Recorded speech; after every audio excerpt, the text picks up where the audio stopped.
Welcome back into another edition of Prom Sports World. Let me check my audio settings real quick. All good, yeah. Welcome into the show, everybody. I'm David Huffman. Right there is my co-host, Mr. TJ Hopkins. And on today's show, we're going to be breaking down week number 16, Monday Night Football, and then we're going to preview week number 17. And, of course, we're going to be giving our game balls for week number 16 as we get into this content. Please like, share, and subscribe. We go live basically every single day, basically on Facebook, YouTube, Twitter, and Twitch. I've also shared the StreamYard link into all of the places. So if you want to join us, talk a little NFL action, more than welcome to do so.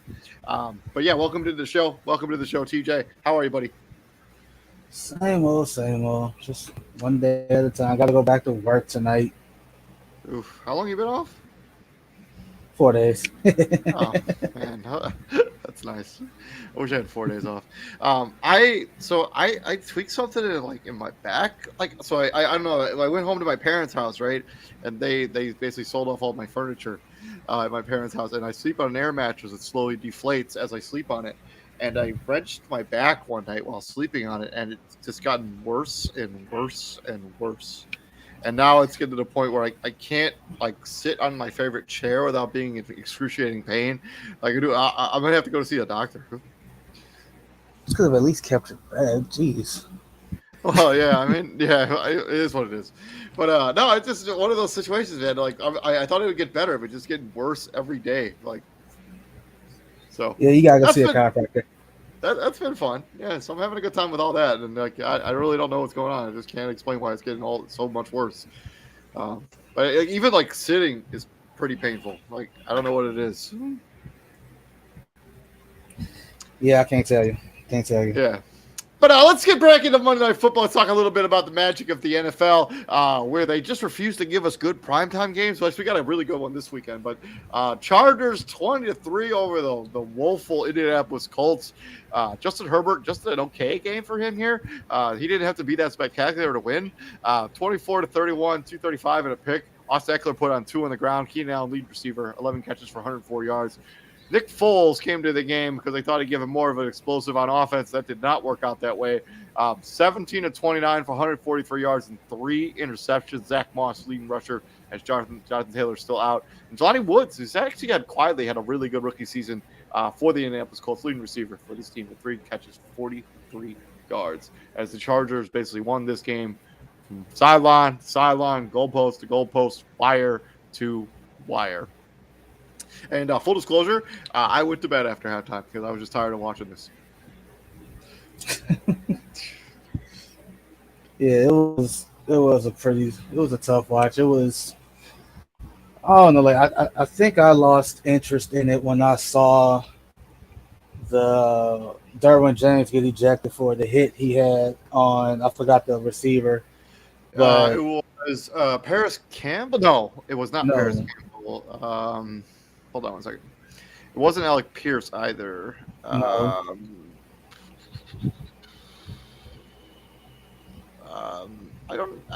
I don't see the name. I don't see the name on here. Was it Paris Campbell? It was not Paris Campbell. Jordan Wilkins? No, I honestly, I don't know who the hit was on. It was because did he get knocked out of the game too? Yeah, I think he did. got knocked out He of the didn't game play too. another again in the game, but I don't see the names on here that I thought I would see because it was a flag. Because it was a penalty. It didn't actually. Because of the flag, it didn't actually count as a play. So. Hold on.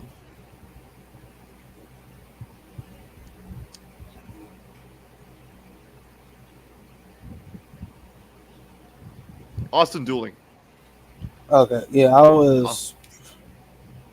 Yeah, I was pretty much done after that. I'm like, and he said himself, like, I didn't hit him in his head, I hit him in the shoulder. But the NFL still doesn't want you leading with the crown of your helmet. Like they just don't, they want that play out of the NFL, regardless of where your end. The NFL doesn't know what they want. Like you already make defenders play with a hand tied behind their back. You give them this finite area as to where they can hit a player. And we even see perfectly legal hits get flagged. So that just tells me that the NFL really don't know what they want. But I legit was like, I kept an eye on the game. I just I would peek back like, oh, that happened, and then go back to whatever I was watching previously. But yeah, after that hit, I was pretty much like checked out. I'm like, come on. Derwin James having a really good game. He did hurt them with back-to-back penalties on that drive that resulted in the only points for the Colts. He got that kind of semi-bogus face mask penalty too earlier in the drive. Yeah, because tore off Michael Pittman Jr.'s helmet, but he never actually grasped the face mask per se. But I think that's how they're ruling on that now. But even in that, like the ball carrier puts his head down on the defender. So like as a defender, like what am I supposed to do? Yeah, no, I just think the NFL wants the crown of the helmet, all those plays taken out of the league. Maybe he shouldn't have been ejected, but it is what it is. The Colts were gonna win this game anyways. Derwin James got to enjoy not having to watch this game because I'm sure he watched something else in the locker room. So he probably had a better time than we did. If that's possible. Yeah, it's true. Like he probably got some HBO on while he's in the locker room. Like I know the Chargers are gonna win. I don't need to watch it. The Chargers did just enough. The Colts defense really showed up in this game. They really played hard. They played well in this game. The Colts defense played good enough to win. Their offense let them down in a big way. Like 3 picks by Nick Foles, just not good production at all. This one clinched a playoff spot for the Chargers, so they are officially in. Yep. After the up and down that was the beginning of this season, for them to right the ship and make the playoffs, good for them. 24-31 for Herbert, 235. He didn't throw a touchdown, but he didn't throw a touchdown. He only had the one pick. Austin Eckler, 18 for 67. That pick was pretty early, and after that, I think he was on a roll after the pick. And they could have had a touch, they could have gave Keenan Allen a touchdown. Again, people, this is why you let the play out. You blew the play dead. It's like he for sure stepped out. But you don't know that though. Like it was too close for them to be like, oh, was it clear? I agree with you on this case. Like was it clear that he stepped out, or was it something like what Justin Jefferson had? Like was it clear? I think live it would have been difficult to call, but when you watch the replay, it was pretty obvious he stepped out. But that's what I'm saying though. Like just let it play out. And then because I agree with you. You already reviewed touchdowns anyway, so like just let him run it in, and then be like, all right, we're gonna the previous play is under further review. That like that happened too fast. If you like, he stepped out right here at this yard line. Like no, like that, like these refs miss thing under the sun, but they can magically see like clear as day when the player steps out running full speed. Like no, you can't do it. It's hard, but based on replay, I agree with you. They should have let that play. I actually thought about that while he was running down the field. I'm like, why did they blow that whistle? What? Like, come on. Like if that had been a touchdown, even it ended up resulting in a touchdown later on the drive, anyways. But yeah, if that would have been a touchdown, they had negated it because of bad officiating. Because we've seen a lot of bad officiating so far this NFL season. Yeah, and the Colts, this is just all right. One, hire a real head coach. No offense to big offense to Jeff Saturday. I'm not mad at Jeff Saturday for accepting the job because I would have done it too. So I would have done it too, right? But hire a real head coach. Not a failed high school coach. Not a failed high school coach. Draft a young quarterback that can be molded to what you want. Like, let it go. Andrew Luck is not walking through that door. Sorry, Izzy. Um, and then go from there because, like, to your point, you have pieces on this defense, pieces on this team in general, where it's like you got nice pieces. Like, the only thing that's been holding you back for the last 5 years is quarterback. And well, at least the last two, because Philip Rivers was pretty good there 2 years ago. And then he got old very fast. I mean, he was still even good in that playoff. But yes, he did get old fast, and he only played one season there. And he was for sure not going to be the be-all, end-all when it comes to the quarterback position. And the last three seasons really, they've tried to do stopgap guys. None of them have worked out the way he'd wanted to. Philip Rivers was the most successful of the three. And Carson Wentz could have been if Jim Irsay just had just a little bit more patience. Because, again, what 6 touchdowns to 7 picks, that was Carson Wentz's lone year in Indianapolis. And somehow, but you're the closest when you're in a rough spot. You either fire sale and get what you can for all your valuable pieces, or finally do the right thing in this draft coming up and get one of these quarterbacks. Because I think at this point they may have to trade up to do that. Chicago, if you're listening to me, you should try to see if you can trade back with the Colts and see if you can get more assets, and because you're not just one defensive tackle / defensive end from being competitive. No, you're not. just being real. Just being real. And the Chargers good win for them. Moving on from this game, let's talk about game balls for week number 16. My game ball is actually going to go to an entire skill group, and it's the offensive line for the Carolina Panthers, who blocked for 320 yards rushing. Let me pull up their depth chart real quick so I can give a shout out to these guys on their depth chart right here, the offensive linemen for the Carolina Panthers, because they never get the love that they deserve. And the Carolina has a legit shot at making the playoffs. Ike Ekwonu, Braden Christensen, Bradley Bozeman, Austin Colbert, and Taylor Moton. Game ball coming from me to you. David Huffman here at Prime Sports World. You guys balled out this Sunday, and you put an end, basically, to the Detroit Lions season. So, the Carolina Panthers offensive line, you get my game ball. TJ. Probably going to go with Justin Jefferson breaking Randy Moss's franchise record that stood with the Vikings low these many years. All right, you a bad boy when you on this. I forgot the list, but he's on there twice. He's on there twice because I think his rookie year he had 1,400 yards. And then this year he's at where's he at this where is he at this year? Because you say he has Justin Jefferson. Oh yeah, he needs 120 yards a game to break Calvin Johnson's record. And there's 2 games left. It's high. It's a good chance that he gets it. Like the best secondary he's gonna play that he has left is Green Bay because they have the guy. Because they have the guys that can. He could legit win it. He could get it this weekend. Like, look, he could legit have a big game and just go get 200 yards, right? Yeah, it's true. He could. And Green Bay and Dallas, Detroit season's not over. They're still in it. They just gotta, beat Chicago and. I guess technically, yeah, but yeah, they definitely got a difficult way. They got it's a bit of a mountain to climb, but yeah, Justin Jefferson gets my game ball. Moving on from week number 16, let's talk about week number 17 of the National Football League. We got some decent matchups here on the card. Let's start with Thursday Night Football, the final Thursday Night Football of the game of the season, as this is the final game for the first season under the Prime Video. Unfortunately, the Prime Video has not been all their docket of games has not been all that impressive. Also, I haven't loved Kirk Herbstreit and Al Michaels as a duo in the booth. But I think they'll get better as time goes on.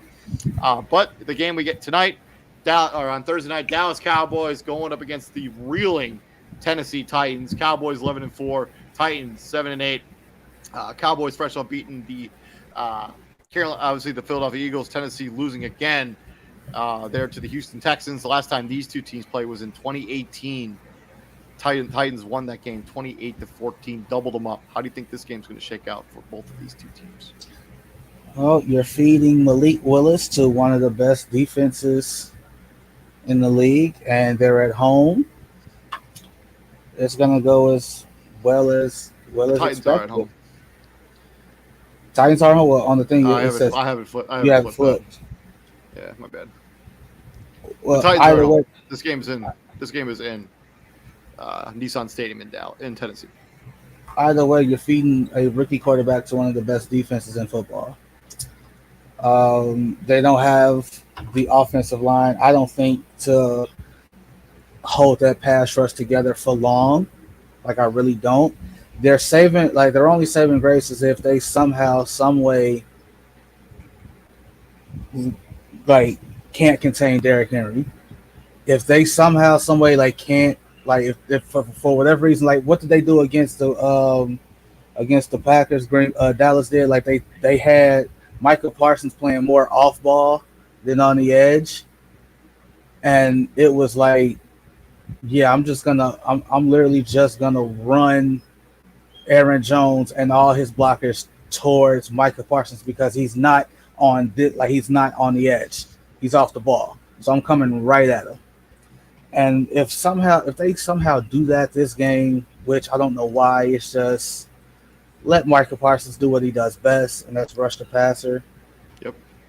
Like, just let him do it. Like, there's no reason why Dallas shouldn't win this game by at least 2 touchdowns, maybe more. Yeah, I think a recipe for disaster when it comes to Tennessee Titans. Bad, like not a fantastic receiving core and a rookie quarterback making his third career start, fourth against a defense that is going to come after him. Yeah, this is going to get ugly early. Give me Dallas to win this game pretty easily. Pretty easily. Yeah, I would be shocked if they stumble up in here. Moving into Sunday, as we have no Saturday games this weekend. I guess we got enough Saturday games for a whole season last weekend. But on this Sunday, we start with the Battle of the Birds. Two teams going in nowhere fast. The Arizona Cardinals, also congratulations to J.J. Watt, announced his retirement this morning. He is a first ballot Hall of Famer, bar none. 4-11 for the Arizona Cardinals, fresh off losing to the Tampa Bay Buccaneers in overtime. Going into Atlanta, who lost to the Ravens this past weekend. They're 5-10. Arizona's 4-11. The last time these two teams played was in 2019. Who do you think won that game in 2019, TJ? The Falcons. No, they lost a barn burner against the Arizona Cardinals where they lost by 1 point, 34-33. I do not think this game will be a barn burner because it's basically the battle of the backup quarterbacks.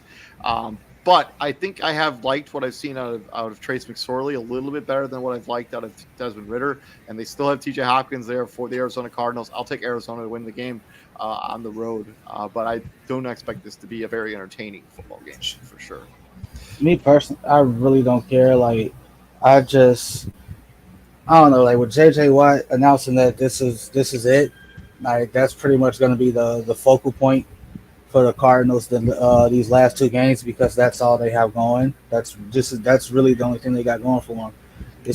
These are going to be the last 2 games of J.J. Watt's Hall of Fame career, and the year 2028, he's going to get that call, and there should be no hesitation when his name comes up for the vote. Right? Like, we're going to be. Oh yeah. Like, right? Like, there should be no hesitation. There should be no surprise where the guy who operates the hall, like the guy that makes the visits, where he knocks on the door and be like, "Congratulations, you're in the."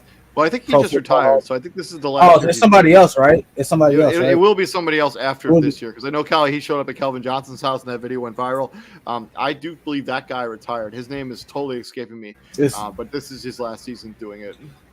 But yeah, so like these are 2 teams that, especially the Cardinals, they're gonna have to do some soul searching. We already got 1 coach fired, right? So on average, about 8 coaches get fired a year in the NFL, which is crazy to think about, right? Like, every year they turn out about 7 to 8 new jobs, and we already got 1, and another one might be on the way if he's like because this is bad.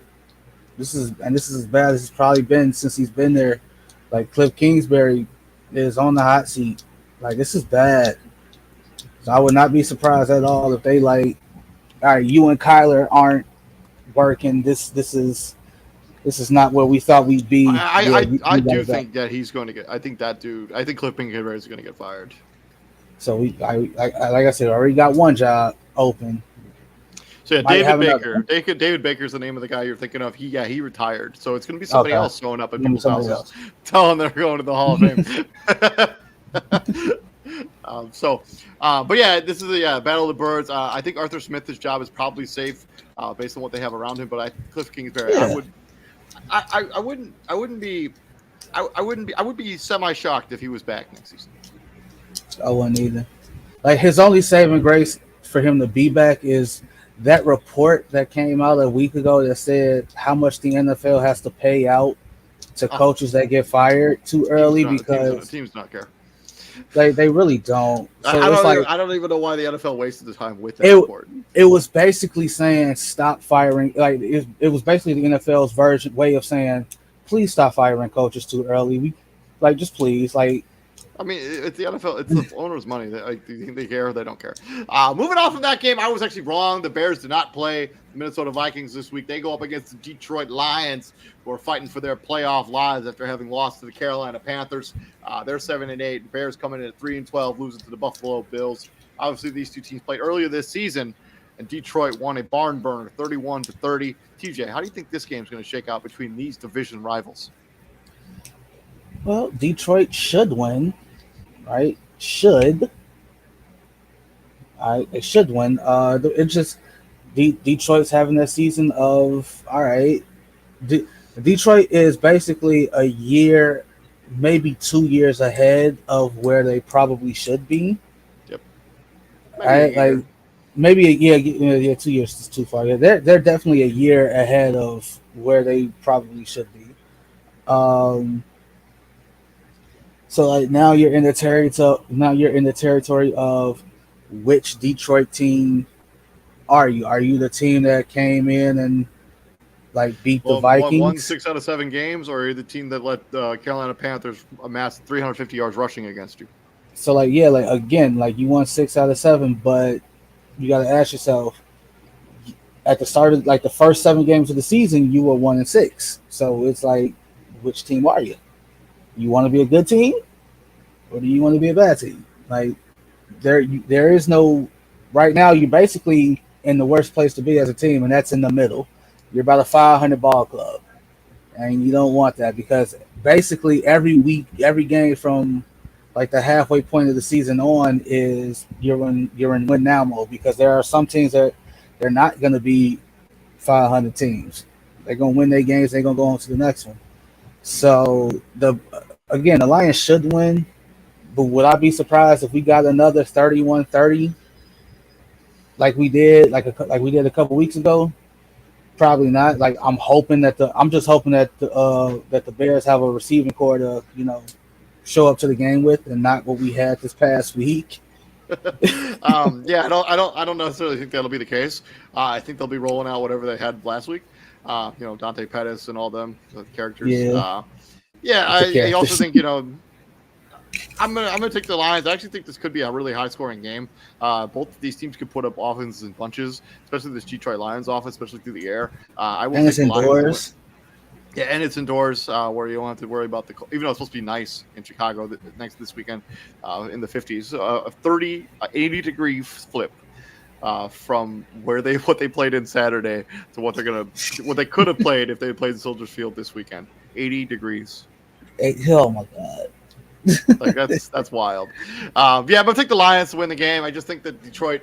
I think they'll play hungry. I think they'll have more to win for, and I think that Detroit Lion offense can be really good if they get things going okay. And I don't necessarily love the Bears secondary right now. So moving on from there, let's talk about another division foe. We got the new head coach. I don't remember who the new guy is in Denver. After Nathaniel Hackett got unceremoniously fired after one of the worst performances of the season against the Baker Mayfield-led Los Angeles Rams. They're now 4-11, obviously coming off that terrible loss. Kansas City coming off beating the Seattle Seahawks on Sunday or Saturday. They're now 12-3, and they're just one game out of the number one seed in the AFC right now. Last time these two teams played was earlier this season. Kansas City let the Denver Broncos hang around, still won the game 34-28. TJ, how do you think this one's going to shake out, though?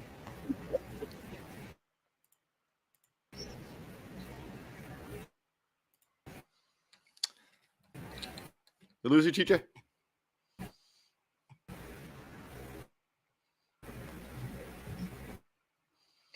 It seems like we might have lost TJ there. So, yeah, I'll just jump in. So I think adding new life, let me see what the name of the guy is who's replacing Nathaniel Hackett real quick.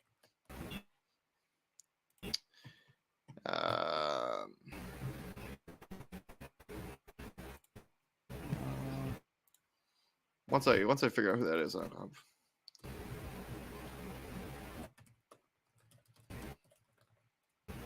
Can you hear me? Yeah.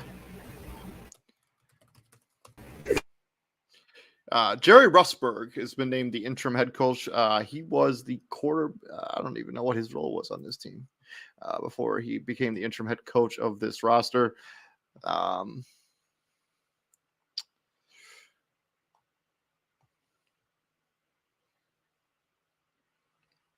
He is a senior assistant in September, so he's become the head coach of this team. He has a 40-year coaching experience. He spent 11 years with the Ravens as a special team coach and associate head coach before joining the Broncos. So he's just going to be the head coach of the team. I don't know what he looks like, the guy. You ever seen the movie Babe? What's the farmer on the movie Babe? He looks just like that guy. Like, that's wild. Jerry Russberg. Congratulations. You're going to be the head coach of the Denver Broncos for the last two games, and then you're going to probably get fired, and they're going to bring somebody else in. I will say this. Yeah, I'm going to take the Kansas City Chiefs to win this game. I do think there are some scenarios where when a coach gets fired and they can bounce back. I do not think this will be one of those scenarios. I'm going to take the Kansas City Chiefs to win this game. I have no idea if Russell Wilson's going to play or not.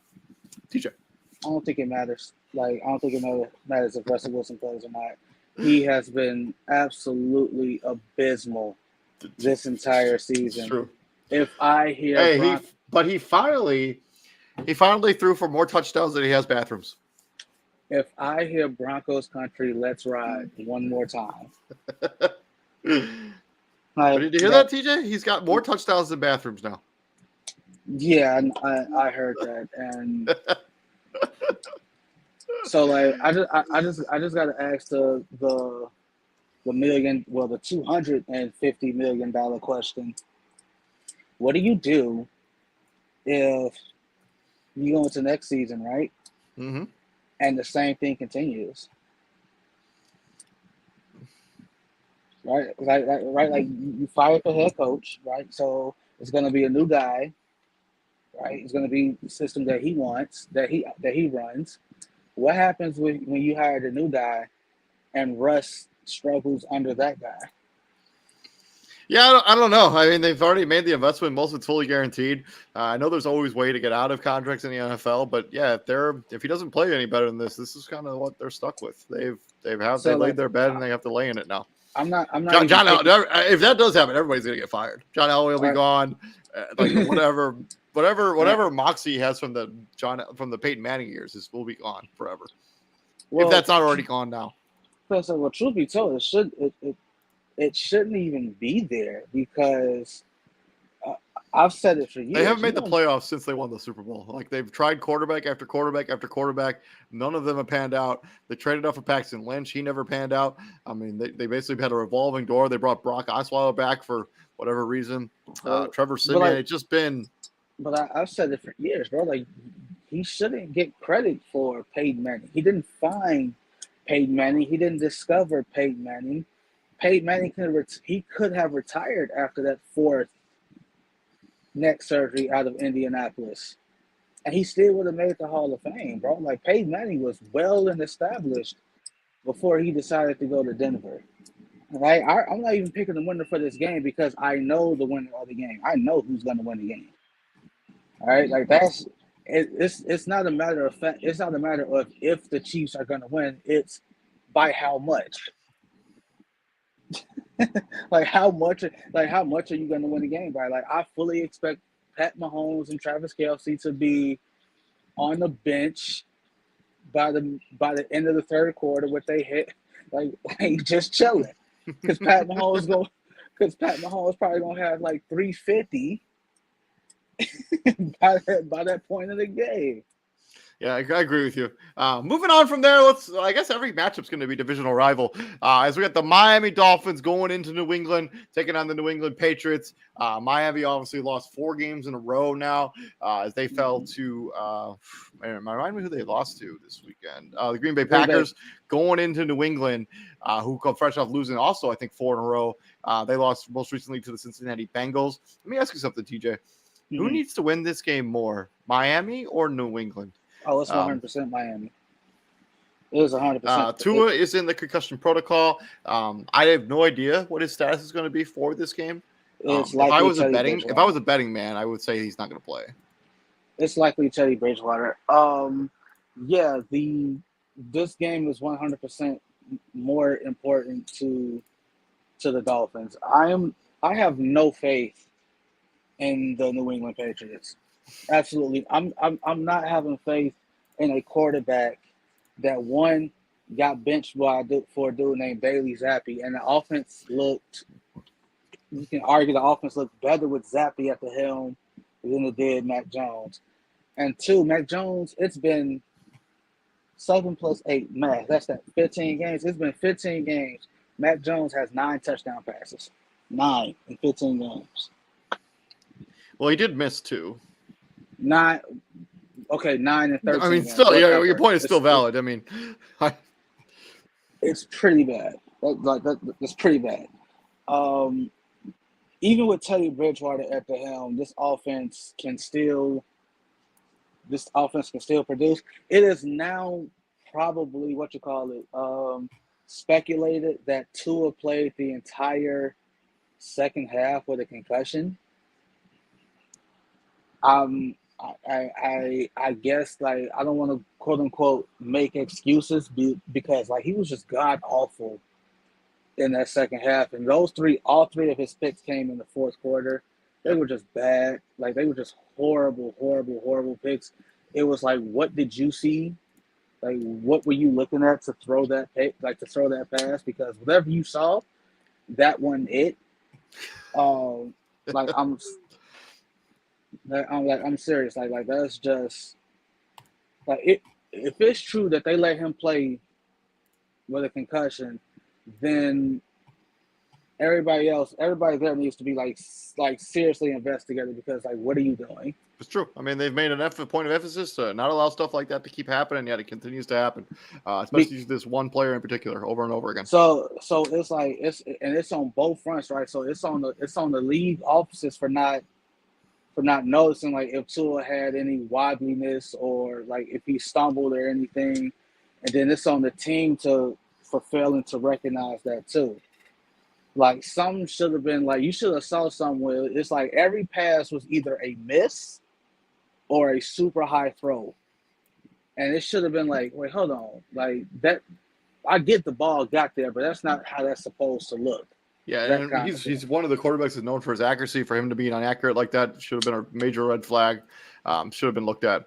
Wasn't. And now we're in the situation that we're in now. But the question remains: who do you think wins the game? I'm gonna take the Dolphins.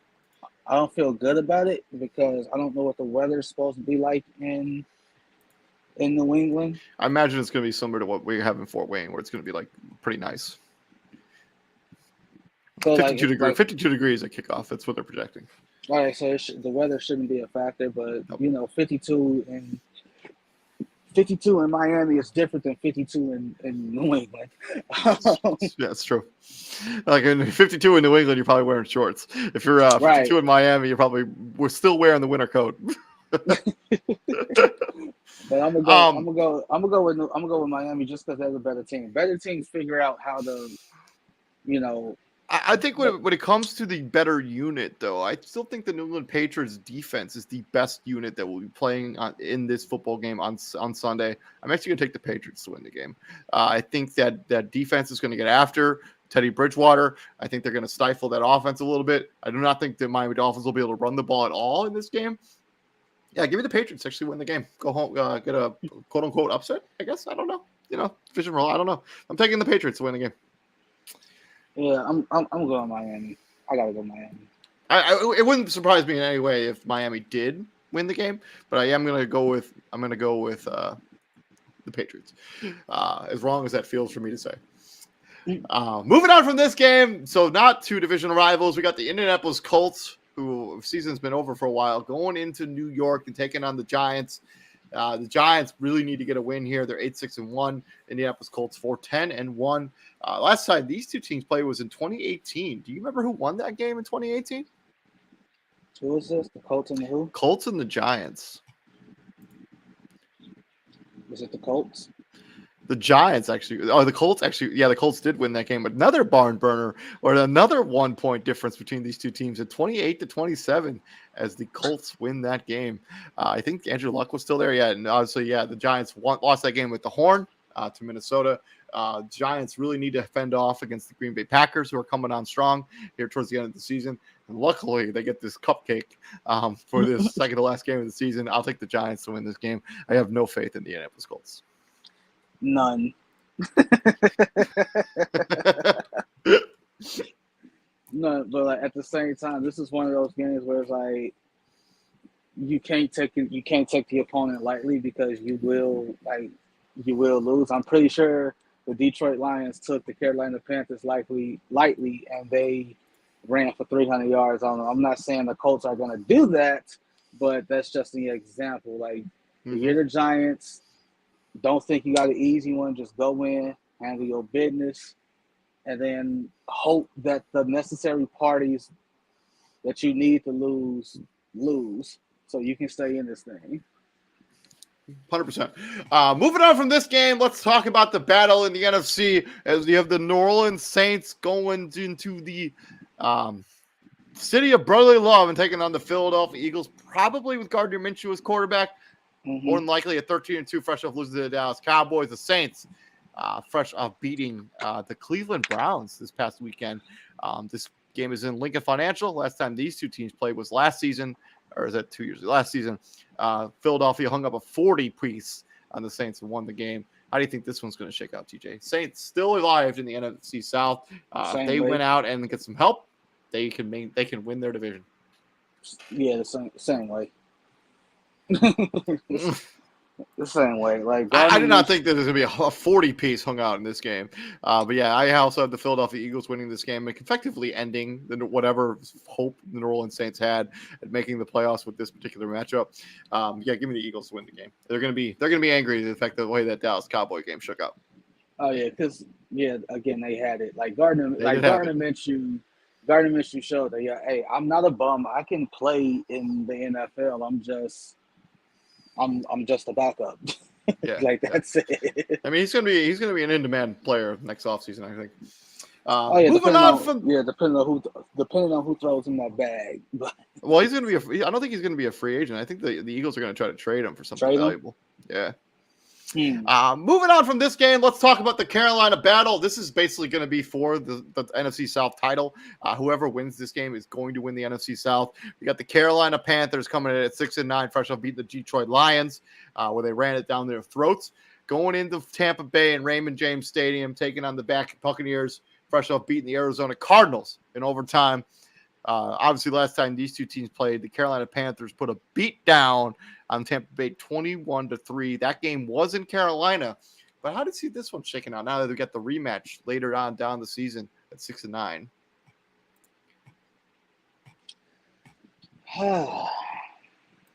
Panthers, Bucks. Oh my God.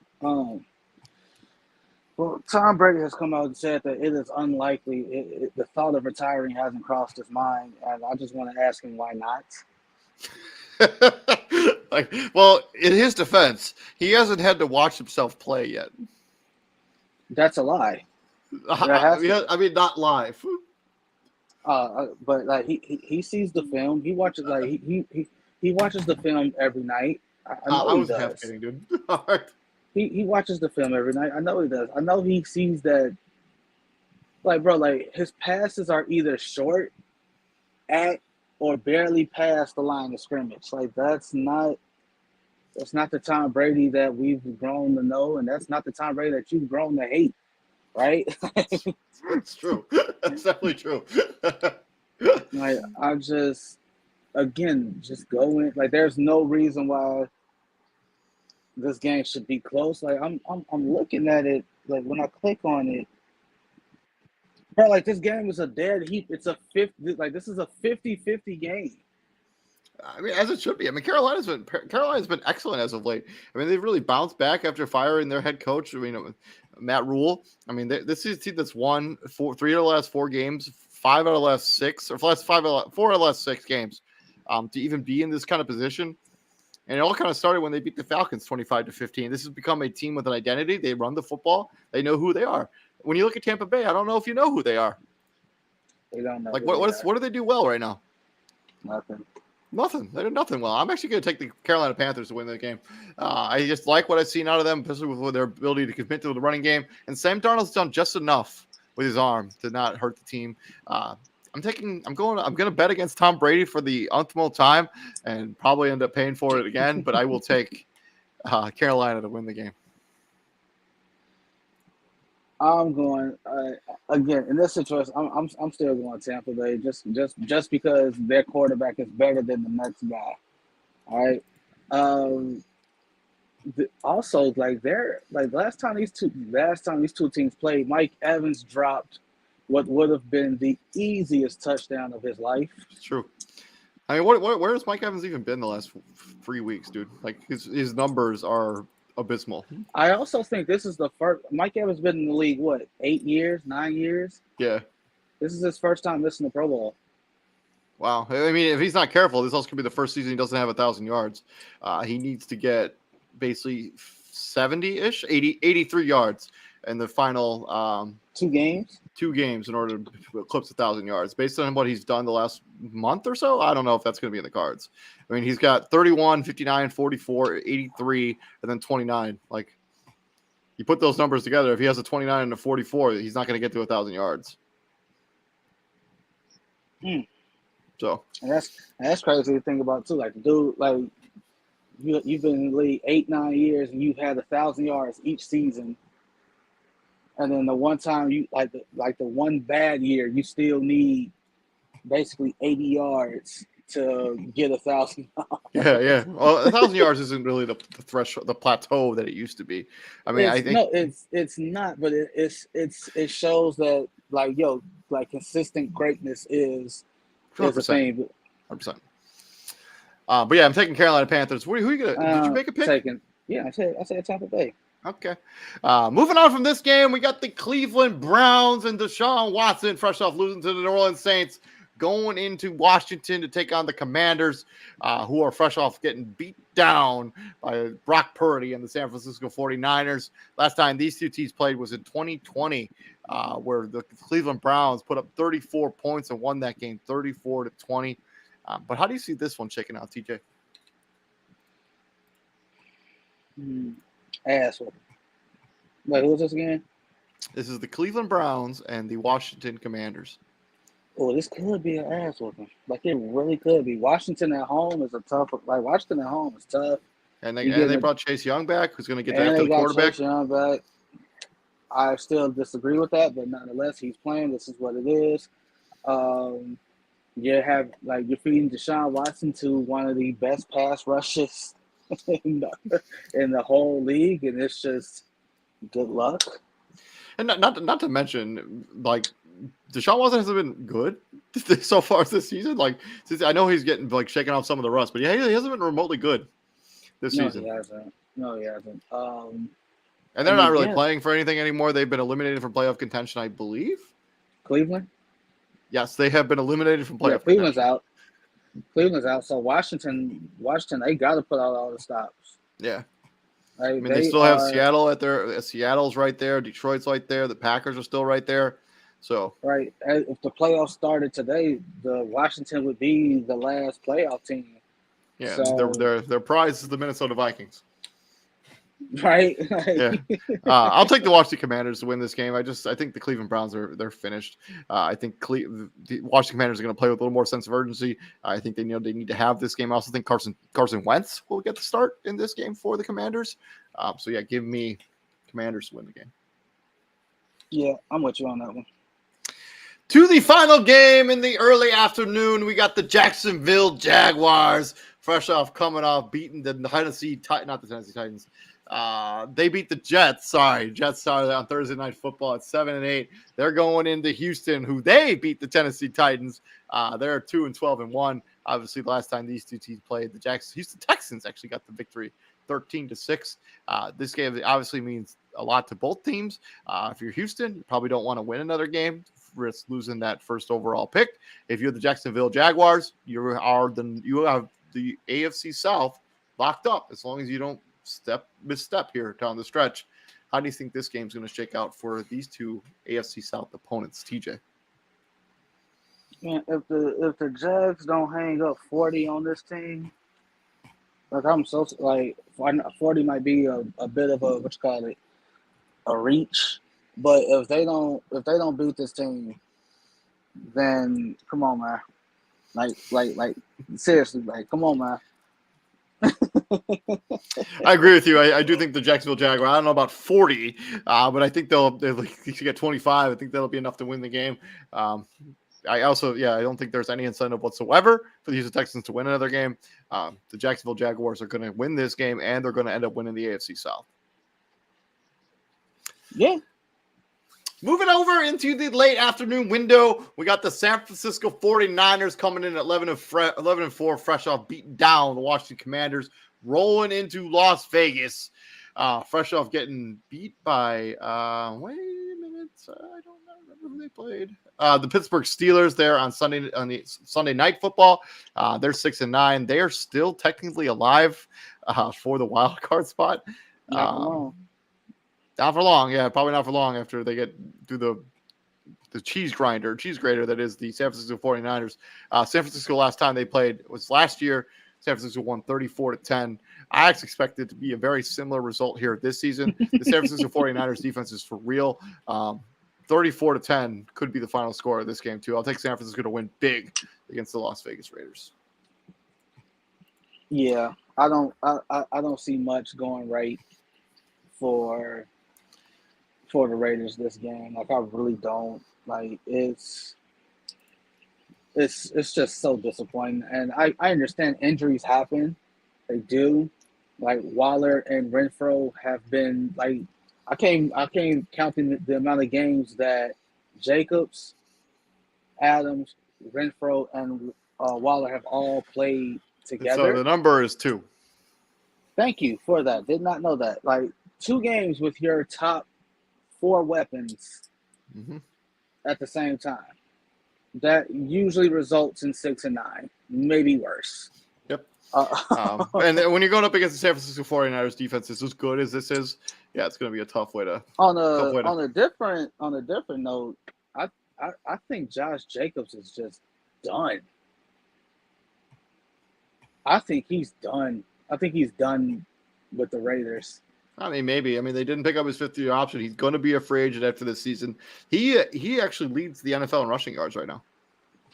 I think he's done with the Raiders. Like he had a interview by his locker in the locker room where like the tone of his voice just indicated. I think it was after the Steelers game. The tone of his voice just indicated done. Like you know the tone of voice I'm talking about. It's just like, yo, he's done. He don't want to be there no more. Like you said, they ain't pick up my option. Like I don't know what more I got to do for these people to pay me. Like, yeah, he's sure he's been the leading rusher in the NFL this season. So we'll see how that ends up shaking out. Moving over, staying in the late afternoon window, we got 2 teams in desperate need for a victory. The New York Jets, fresh off losing to the Jacksonville Jaguars, rolling into Seattle, who've lost to Kansas City this past weekend. Seattle has lost 3 games in a row. The New York Jets have lost 4. Mike White will be the starting quarterback for the Jets. Zach Wilson will be inactive and will never play again for them unless something unreal happens here down the stretch. Last time these two teams played was in 2020. Seattle beat the Jets 40-3. TJ, how do you think this game's going to shake out, though? Between two teams that desperately need to get a win to stay in the playoff hunt at all. Well, Mike White, this offense looks, it's like night and day. Like, the offense looks so much better with Mike White at the helm versus Zach Wilson. And I think we talked about it in the group chat when they played the Jags. It's almost like they call a different game. Yeah, right? I agree with you. Yeah, I agree with you. Right now, I'm like again, like we at the Prime, we love a conspiracy theory, a good conspiracy theory as much as the next person. But what we're not finna do is sit up here and act like they're self-sabotaging Zach Wilson. That's what we're not finna do. We're not gonna say that they're calling bad games on purpose for them to suck and for them to lose and for them to be like, use him as a scapegoat. Yeah, use him as a scapegoat. Like, no, we're not going to do that. But the games they call looks like, I don't know if it's because Mike White, like, physically is more more imposing than Zach Wilson. Like, again, is that true? I mean, yeah, Mike White's about 6'4". Mike White's about 6'4", 6'5". Zach Wilson's like 6'2". I mean, I think you're splitting hairs there a little bit. But yes, he's 6'5", 218 pounds. I mean, he's not that much bigger than Zach Wilson, dude. He is considerably older. I mean, he's 27 years old. He's had an opportunity to actually mature. Like, you know, he had to bounce around the NFL. He probably appreciates this more than Zach Wilson does at this point in their careers. So, like 6'5", 2, you said 6'5", 2 what? 218. Zach Wilson's 6'2", 214. They're not that much bigger or smaller than each other. Well, dude, like 2 inches in height does make a big difference. 6'5". Okay. All right, but it's only 4 pounds. Their difference is 4 pounds.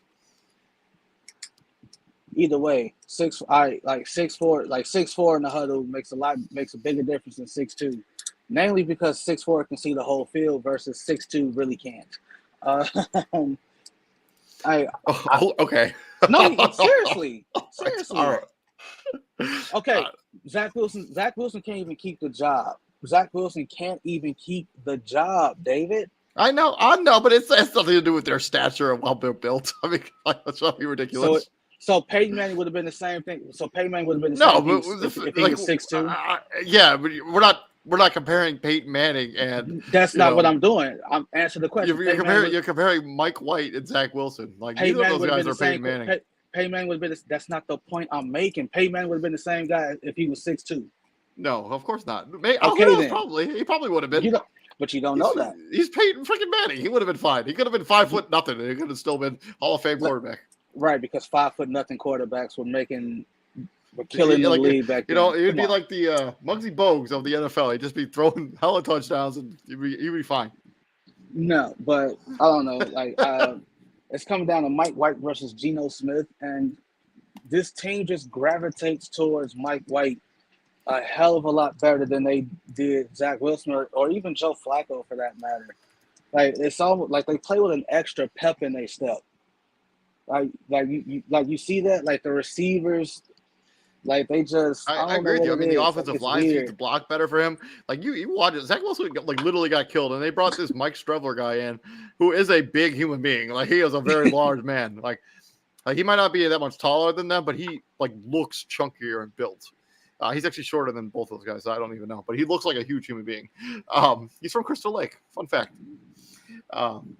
What I really do wish is, what's his name? Robert Saleh will stop saying, "Oh, we're not bitching Zach Wilson." Then what do you call it, dude? If you like, he's on the sideline and he's not playing. That's he's gonna be an actor for this game. So they were like, oh, they're gonna be like, oh, he has some sort of phantom injury. Man, he's on the sideline and he's not playing. That's a benching. I am looking forward to which one of those receivers is Sauce Gardner going to be lined up against? I don't. Tyler Lockett's not playing in this game. That's kind of disappointing. I would have liked to. Tyler Lockett's season's over. Is it? His release is right. He has the broken bone, right? He has a broken bone. Is it in his foot or is it? It's in his hand, I think. Hold on. No, DK Metcalf versus Sauce Gardner. That should still be kind of entertaining. Yeah. Should be must-see television. I don't know. Who you got for this one? I'm gonna reluctantly take Seattle. I honestly don't know. I also want to take Seattle because it reduces Green Bay's chance of making the playoffs if Seattle continues to win. And I'm all about Green Bay not making the playoffs. So call me a hater, whatever you want. I'm gonna go with Seattle I'm going because Seattle. They're at home. I'm gonna go with Seattle just because they're at home. Yeah, I'm gonna go with Seattle just because they're at home.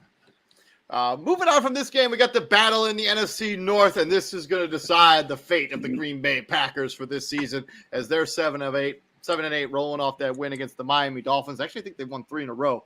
Minnesota, the king of the close games here. They've won 11 games, 11-0 in games decided by 1 score or less. So Minnesota coming in, they beat the New York Giants at the Horn. The last time these two teams played was obviously week number 1, and Minnesota put a pounding on the Green Bay Packers 23-7. I almost wish Izzy was in the show right now, but he's not. So we'll talk about it. We'll talk about his Green Bay Packers without him. I think this game's going to shake out. TJ. Okay, well, I don't think Kirk Cousins is going to give the ball away the way Tua did the last game. Probably not, at least. Hopefully not, right? This game should by the way, this game or that Buccaneers Panthers game should be the primetime game. I don't need to see the Steelers and the Ravens this season on Sunday Night Football. Like, I just don't.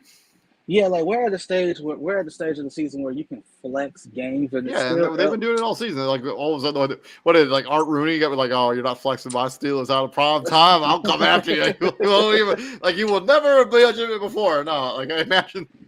When we are NFL royalty, like, So what, dude? Like, seriously, so what? Like, but yeah, I agree. I don't need to see the Steelers and the Ravens in prime. Not that Steelers and Ravens product that we've been getting. Like, the only saving grace for that was like, oh, we could see Lamar Jackson in prime time. I mean, he's not even there. But this right here, let's see what they like. It was the first game of the season they played, right? Correct. I really wish they wouldn't schedule divisional opponents that early in the season. Like, it's just, it's so annoying because now you got Packer fans thinking they have a chance in this thing because it's like, oh, it was just the first game of the season. So so what happens if they go into your home field and they do the same thing? Like because don't act like they can't do it. Like Justin Jefferson was so wide open in that first game. It's true. He was very wide open that entire game. He was so open that whole game. He surprised himself. Like he caught the ball. He like, usually there's people around me when I catch the ball to make a tackle, but like no, there was no one around him when he made certain catches. I'm gonna go with the Vikings just because I'm with you. Like, them winning just knocks Green Bay out of this, and I would just love that. Like, that would just be great. That would just be great. I'm also gonna roll with the Minnesota Vikings. I think this Minnesota team they're really good. Like, they're good on all. Like, they're good. They're good. Like, yeah, the defense leaves a bit to be desired, but there's no such thing as, oh, the Vikings are out of this. Like, no, they have shown resolve.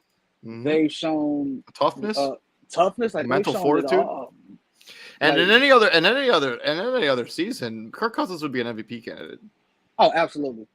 Like, he's got 27-11. He's got 4,000 yards. Like, on any other season, he would be an MVP candidate. It just so happens this season we have Patrick Mahomes and Jalen Hurts and Josh Allen and Joe Burrow. Oh, look who's here! Look who's in the show, Mr. Christian Simpson from the Daily Blitz.blog. Hey, man, you said this shit was going on at 9. Like, I said pretty early I was gonna skip the gym and we could start early. I'm sorry, dude. You're late. See what happened when you don't read the. See, this is why you need to read the group chat. This is why you need to read the chat. TJ, at least I can read. What you mean? You saying I can't? I was on time. You wasn't. Anyways, welcome into the show, Christian from DailyBlitz.blog. We are on the Vikings and the Packers, and let me guess, right? You can say it. Say it. Shameless plug number one for Mr. Christian Simpson. Actually, I previewed this one. I revealed this one. All right. Yeah. Let's go. Tell us, talk to us about it. I mean, look, whoever thought this would be a key matchup now, like if you were talking about this 3 or 4 weeks 4 weeks ago, you kind of laugh at it. But now, I mean, both teams are still playing for something. Green Bay, they're playing for a wild card spot. Minnesota, they're playing for the 2 seed right now. And they're playing for the 1 seed. Philadelphia slips up here. Yeah, that's what I meant. The 1 seed. I like Green Bay in this one. I like the momentum they're playing with right now. For Minnesota to win, they need Dalvin Cook to touch this ball about 20 to 25 times and nothing less. Like, he has to wear down this Green Bay defense that can't stop the run. But I just like what Green Bay is doing. They're doing just enough to move the ball down the field effectively, and defensively, they're doing just enough to get off the field. I'm taking the Packers. Me and TJ are both rolling with the Minnesota Vikings. A little bit of hate and a little bit of insight, because I also want I want the Packers to lose, but I also think Minnesota is really good. Yeah. So, moving on to the final game in the late afternoon window, we got the Los Angeles Rams and Baker freaking Mayfield in the Battle of Los Angeles, going up against the Los Angeles Chargers and Justin freaking Herbert. Last time these two teams played was actually last season. This might be a preseason game. The Rams beat them 29-22 in a barn burner of a game, August 13, 2022. That's got to be a preseason game. I'll look up the last time they played. But Christian, how do you think this one's going to shake out with the Chargers and the Rams?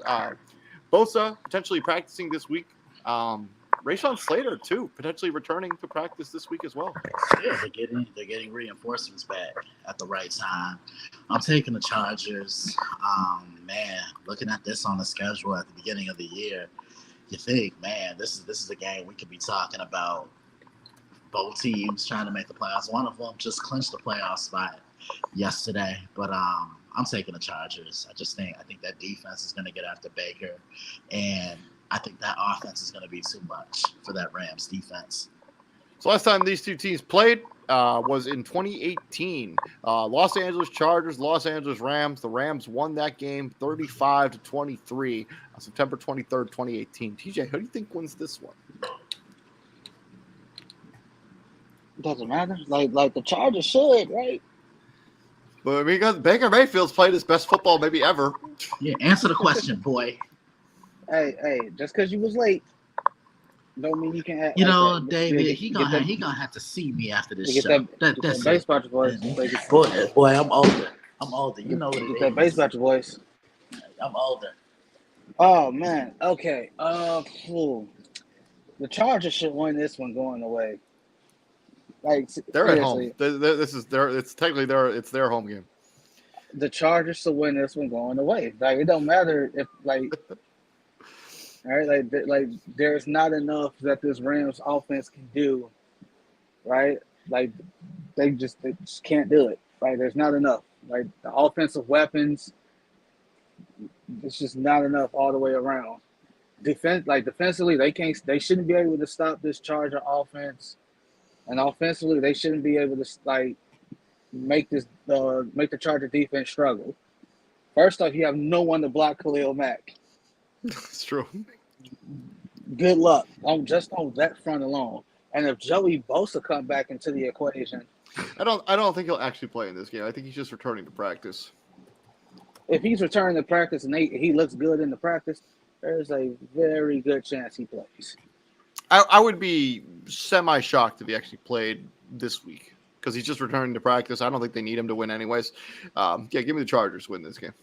And 10 wins just sounds a lot better than, 9. So. Yeah, you don't want to crawl into the playoffs, that's for sure.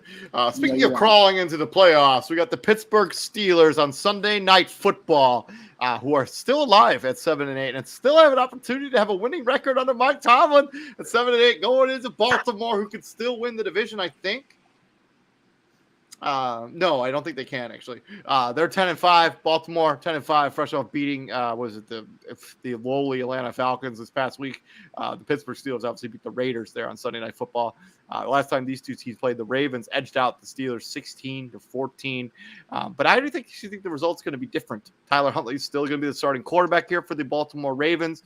Pittsburgh Steelers got a little momentum. I'm actually going to take them to win this game. Give me Pittsburgh. And they actually do they have a no? Like the division is still in play for the Ravens. Yeah, because they own the head-to-head tiebreaker. Right, they've only Cincinnati. Right, they've only played once and they beat them. And they play next week. Yeah, so they can still win the division. So they have to. This is a must-win for the Ravens if they want to win the division. Right. We talked about this one because we talked about the Vikings and the Packers. You said they should like literally flex this game, or I forgot the other game you said. Like you should flex that game into this position because I don't want to see these two teams in a primetime situation. Like I really don't. The best player on either team is not playing, and that guy is Lamar Jackson, so he's not playing at all. There's no reason why the Ravens shouldn't win this game. Like, there's no reason at all why the Ravens shouldn't win this game.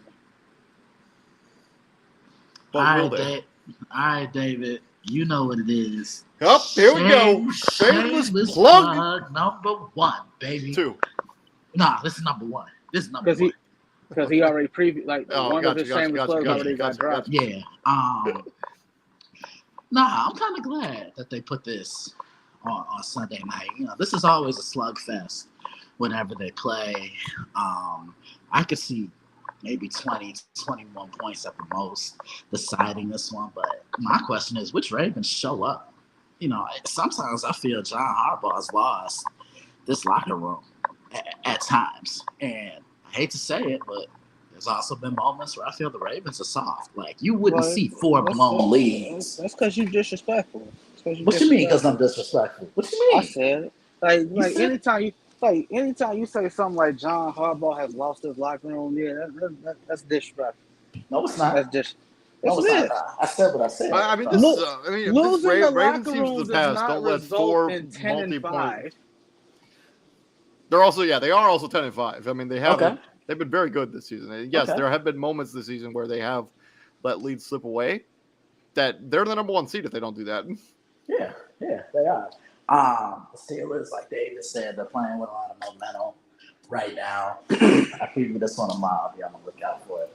TJ, you're gonna have to see me after this goddamn show. And the final game, Monday Night Football on January 2nd, 2023, is probably the best matchup maybe this entire season as the Buffalo Bills roll into Cincinnati at Paycor Stadium, taking on the Cincinnati Bengals. Both of these teams are rolling hot. Cincinnati winning 7 in a row. Buffalo 6 straight after they lost those back-to-back games against the Jets. And I don't remember what the other team was. It doesn't matter. Minnesota. Thank you. The last time these two teams played was September 21st, 2019. Do you know who won that game? Buffalo. Buffalo did win that game. This is actually 3 years ago. Time as it gets away from me. Buffalo won that game 21-17. This is probably even before Joe Burrow got there. Yeah, or right when he first, or maybe his first season, whatever. But how do you see this one shaking out? And Christian, I have a feeling I know what's about to come out of your mouth. I'm gonna let you say it. You want to say? Oh, here we go. TJ, you want to join us too? On Monday Night Football, we got shameless plug number 2 baby. on the dailyblitz.blog and Mr. Christian Simpson. Look, I was telling TJ this on Saturday when Buffalo was playing the Bears. Josh Allen was a little too loose with the ball. He threw those 2 interceptions, but I like the fact that Buffalo made it a point of emphasis to run the ball. Establishing Singletary, establishing James Cook, and the defense took care of the rest.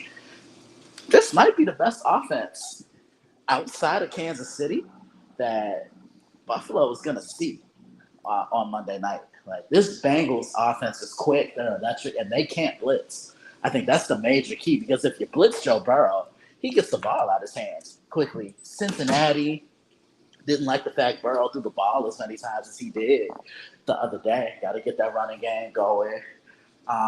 This is going to be a great matchup.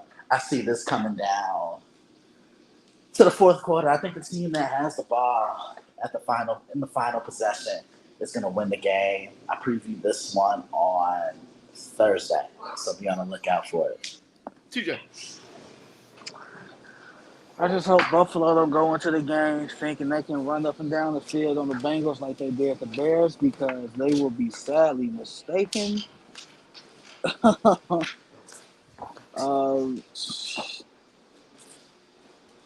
don't know. I'm leaning towards Cincinnati to win this one, but I'm gonna go Buffalo. I just think Buffalo. I don't know, like it's just something like all the eyes have kind of averted off of them since the start of the season, because going into the season it was Josh Allen, not Jalen Hurts, that had all the MVP talk. It was Buffalo, not Philadelphia, that had all the Super Bowl talk. So now that the season has played out the way that it has, nobody's really talking about Buffalo. I mean, like they're talking about it, but they're it's like crazy. They lose Super two Bowl games in a favorites. row, and everybody's like, "Oh, they're done." And then they ran off 6 straight victories, right? And they still can't get the same kind of respect. And they're still not getting talked about in that conversation like that, right? So like everybody's like, "Oh, Jalen Hurts." Like when you talk about Jalen Hurts, it's should he still get the MVP now that he's hurt? Can Philly still win the Super Bowl without Jalen Hurts?